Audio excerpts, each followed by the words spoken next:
Hello students, welcome to my channel.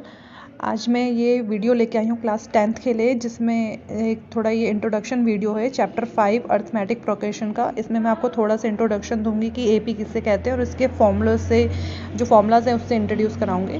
तो ये देखिए, यहाँ पे डेफिनेशन लिखी है, ये एनसीईआरटी बुक की डेफिनेशन है और मैं आपको एक एग्जाम्पल देके अभी बताती हूँ। वैसे देखिए, तो देखिए एपी किसे कहते हैं। एपी अगर मैं नॉर्मल कहूँ तो एक नंबर ऑफ सीरीज़ या लिस्ट ऑफ नंबर्स हम उसको कह सकते हैं, जिसमें एक फ़िक्स नंबर ऐड होता है। हमें नेक्स्ट नंबर मिलने के लिए जो है एक फ़िक्स नंबर ऐड होगा। तो देखिए, मैंने यहाँ पे एक ले लिया है एक एग्जांपल 2 का टेबल, जिसे हम कह सकते हैं 2 4 6 8 10 12 14 16, ऐसे आगे ये चलता रहता है।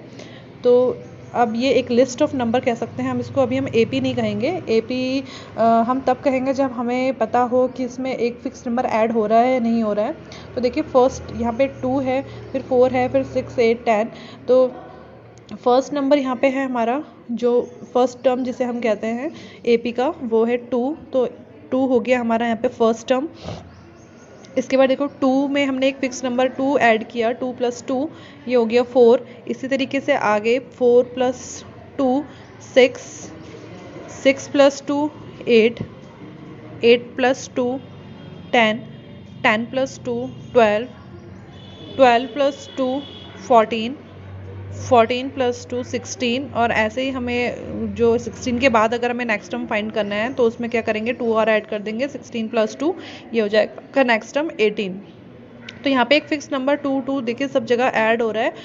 और इस तरीके से ये अब हम इसे कह सकते हैं कि एक एपी है, क्योंकि यहाँ पे एक फिक्स नंबर जो है हर टर्म में ऐड हो रहा है, ताकि हमें इसका जो है सेकंड नेक्स्ट टर्म मिल जाए। ठीक है, तो इसको हम बोलेंगे एपी। अब एक और एग्जांपल मैं भी आपको देती हूँ, जिससे थोड़ा और आपको क्लियर हो जाएगा एपी के बारे में कि एपी हम किस लिस्ट को हम एपी कहेंगे और किसको नहीं कहेंगे। सपोज़ मैंने यहाँ पे सिंपल से ले लिया 1 2 3 4, या नेचुरल नंबर्स इनको बोल सकते हैं, नेचुरल नंबर्स मैंने ले लिए हैं। तो नेचुरल नंबर्स की जो ये लिस्ट है इसको भी हम एपी कहेंगे, क्योंकि यहाँ पे भी एक फिक्स नंबर +1 +1 1 + 1 2 2 + 1 3 3 + 1 4 4 + 1 5 5 + 1 6, ये +1 मैं ऐड कर रही हूँ। तो यहाँ पे जो कॉमन डिफरेंस है वो है आपका 1। ठीक है, तो यानी ये भी एक हमारी एक एपी है, क्योंकि यहाँ पे भी 1 1 ऐड हो रहा है, तो इसको हम एपी कह सकते हैं। ठीक है, तो यही एनसीईआरटी की जो डेफिनेशन है, वो बुक वाली डेफिनेशन, वो भी यही बोल रही है। An arithmetic progression is a list of numbers in which each term is obtain by adding a fix number. यानी एक फिक्स नंबर जब हम ऐड करते हैं प्रीसीडिंग टर्म में, तो जो नेक्स्ट टर्म हमें मिलता है, और इस तरीके से वो एक एपी बनती चली जाती है। ठीक है, तो एक्सेप्ट द फर्स्ट टर्म, यानी फर्स्ट टर्म को छोड़ के उसके बाद हम नेक्स्ट टर्म से जैसे ऐड करते रहेंगे तो हमें एपी मिलती जाएगी। जैसे यहाँ पे +1 इस तरीके से हम करते रहेंगे, तो यहाँ पे हमें नेचुरल नंबर्स की एपी मिल गई है। अब इस फिक्स नंबर को हम क्या कहते हैं, जो फिक्स नंबर है इसको हम कहते हैं एपी का कॉमन डिफरेंस। तो कॉमन डिफरेंस को हम स्मॉल डी से डिनोट करते हैं, और ये कॉमन डिफरेंस जो है पॉजिटिव भी हो सकता है, नेगेटिव या और जीरो भी हो सकता है, ऐसा ही अकॉर्डिंग टू एनसीईआरटी डेफिनेशन बोल रहा है। तो अब आपको समझ में क्लियर हो गया होगा या समझ में आ गया होगा कि एपी किसे कहेंगे हम। अब हम चलते हैं नेक्स्ट जो है हमारा टॉपिक, इसमें general form of AP. AP का जनरल फॉर्म क्या होता है और कैसे हम उसको अपने आप ही बना सकते हैं। उसको ऐसे कोई लर्न करने की ज़रूरत नहीं है, वो या फॉर्मूला नहीं है वो कोई। तो जनरल फॉर्म हम अपने आप भी क्रिएट कर सकते हैं। तो देखिए, पहले मैं यहाँ पे हेडिंग डाल देती हूँ, general form of AP, underline कर लेते हैं, इम्पॉर्टेंट है ये आपके लिए। क्वेश्चंस इससे रिलेटेड अभी आएंगे एक्सरसाइज में। तो देखिए, फर्स्ट जो हमारा एपी का टर्म होता है उसको हम डिनोट करते हैं स्मॉल ए से। First term small a equals to small a. इसके बाद आता है आपका एपी में कॉमन डिफरेंस, जो भी मैंने बताया था, जिसको हम फिक्स नंबर भी कहते हैं। तो कॉमन डिफरेंस को हम डिनोट करते हैं स्मॉल डी से। इसके बाद नंबर ऑफ टर्म्स, यानी हमारी जो एपी है उसमें टोटल नंबर ऑफ टर्म्स कितने हैं, इसको हम डिनोट करते हैं स्मॉल एन से। ठीक है, और एक और अभी आएगा, क्योंकि ये फॉर्मूले में भी आएगा तो मैं पहले ही बता देती हूँ आपको, ए एन, या जिसको हम कहते हैं एपी का लास्ट टर्म, जहाँ पे हमारी ए पी एंड हो रही है, जो उसका लास्ट टर्म है उसको हम डिनोट करते हैं ए एन से। ठीक है, एन थोड़ा सा स्मॉल रहता है यहाँ पे, ए एन। तो अब बनाते हैं हम अपनी ए पी का जनरल फॉर्म। तो जनरल फॉर्म कैसे बनेगा, फर्स्ट टर्म है हमारा ए, तो मैं लिख लेती हूँ पहले जनरल फॉर्म को। तो ए प्लस डी, ए प्लस, फिर ऐसे मतलब कॉमन डिफरेंस हम ऐड करते हैं जैसे ए पी में, तो वैसे ही हम यहाँ पे डी डी ऐड करके इसका जनरल फॉर्म बना लेंगे। यानी फर्स्ट टर्म है ए, सेकंड टर्म हो जाएगा ए प्लस डी, थर्ड टर्म होगा ए प्लस डी यानी ए प्लस टू डी, मैं इसको डायरेक्ट ले लेती हूँ ए प्लस टू डी। ठीक है, और नेक्स्ट फिर ए प्लस डी इस तरीके से चलता रहेगा। तो ए प्लस थ्री डी, ए प्लस फोर डी, ए प्लस फाइव डी, इस तरीके से ये चलता रहेगा। तो ए है हमारा फर्स्ट टर्म ए पी का, ए प्लस डी ये हो गया हमारा ए पी का सेकेंड टर्म, ए प्लस टू डी ये हो गया ए पी का थर्ड टर्म, ये है ए पी का फोर्थ टर्म। ठीक है, तो ये हमारा जनरल फॉर्म हमें यहाँ पे मिल गया है ए पी का जनरल फॉर्म। ठीक है, तो इसको जनरल फॉर्म को यूज़ करके हम ए पी का कोई भी टर्म फाइंड कर सकते हैं। अगर हमें ए और डी यानी फर्स्ट टर्म और कॉमन डिफरेंस अगर हमें गिवन है, तो हम ए पी का कोई सा भी टर्म इस जनरल फॉर्म को यूज़ करके निकाल सकते हैं। ठीक है, तो अब आगे देखते हैं। इसके बाद जो फॉर्मूला है हमारा ए पी का फर्स्ट फॉर्मूला, उसको मैं अब आपको बताती हूँ।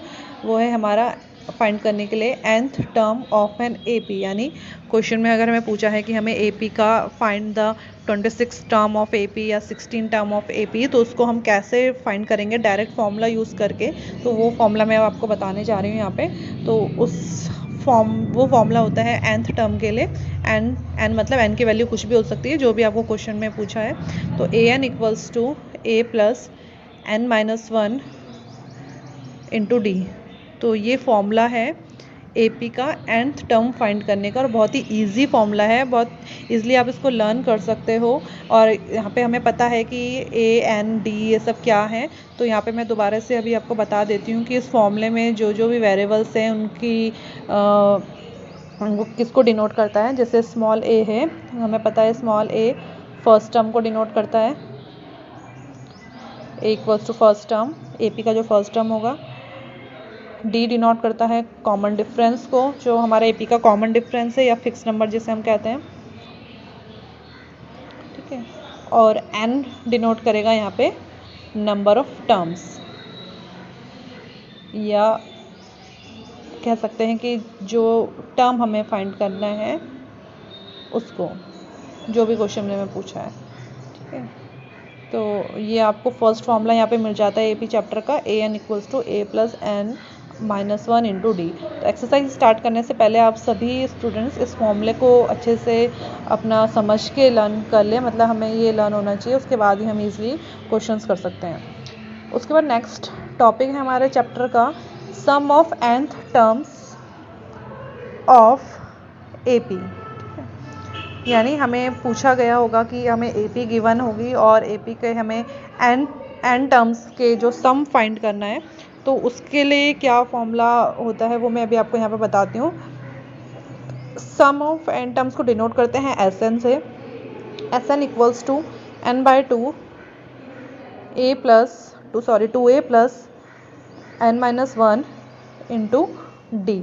ये है सम ऑफ n टर्म्स का फॉर्मूला। यानी आपको n टर्म्स का अगर सम फाइंड करना है ए पी का, तो हम इस फॉर्मूले को यूज़ करके, इस फॉर्मूले में वैल्यूज पुट करके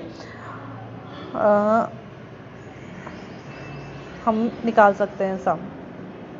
ठीक है, तो यहाँ पे देखिए बहुत इजी ये फॉर्मूला है, क्योंकि जैसे आपका फर्स्ट फॉर्मूला था a plus n minus one into d, इसमें थोड़ा सा चेंज हो जाता है। यहाँ पे आपका ए की जगह 2a और होल ब्रैकेट के बाहर n बाई टू आ जाता है। तो ईजी है इस फॉर्मूले को लर्न करना भी, क्योंकि अगर आपको फर्स्ट फॉर्मूला लर्न है तो ये फॉर्मूला भी बहुत ईजिली आपको लर्न हो जाएगा, क्योंकि थोड़ा सा चेंज है इसमें। ठीक है, अब इसके बाद एक और फॉर्मूला है जो हम यूज़ करते हैं ये बहुत ज़्यादा इसका यूज़ नहीं है चैप्टर में, मतलब इससे रिलेटेड जो क्वेश्चन से वो थोड़े से कोई 2 या 4 क्वेश्चंस ही होंगे जो इस फॉर्मूले से रिलेटेड है।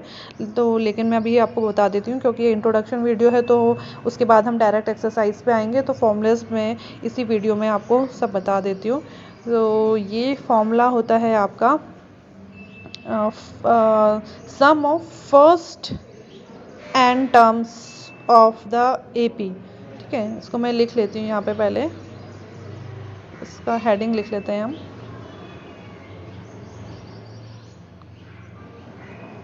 The sum of first N terms, sorry N positive भी आएगा, एन पॉजिटिव इंटीजर्स, टर्म्स नहीं बोलेंगे हम यहाँ पे, टर्म्स तो हम तब बोलते हैं जब AP होती है।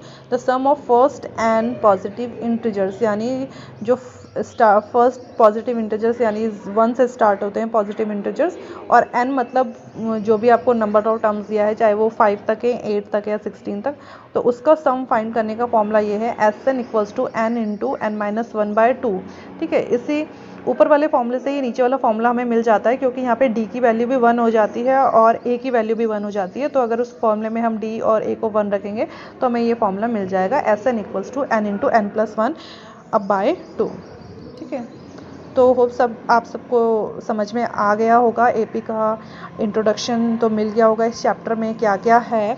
तो अगर आपको ये वीडियो पसंद आया हो तो प्लीज़ आप लाइक करें वीडियो को, चैनल को सब्सक्राइब करें, और प्लीज़ कमेंट बॉक्स में कमेंट्स भी ज़रूर दें कि आपको कैसा लगा, और उसी से फिर मुझे आगे करने के लिए भी इंस्पिरेशन मिलेगा। अगर आप लोग कमेंट्स करेंगे तो मुझे बहुत अच्छा लगेगा। और अगर आपको कुछ भी डाउट या प्रॉब्लम है कुछ भी, तो आप कमेंट बॉक्स में कमेंट्स दे सकते हैं और मैं उससे रिलेटेड वीडियोस भी ज़रूर बनाऊंगी। Thank you for watching.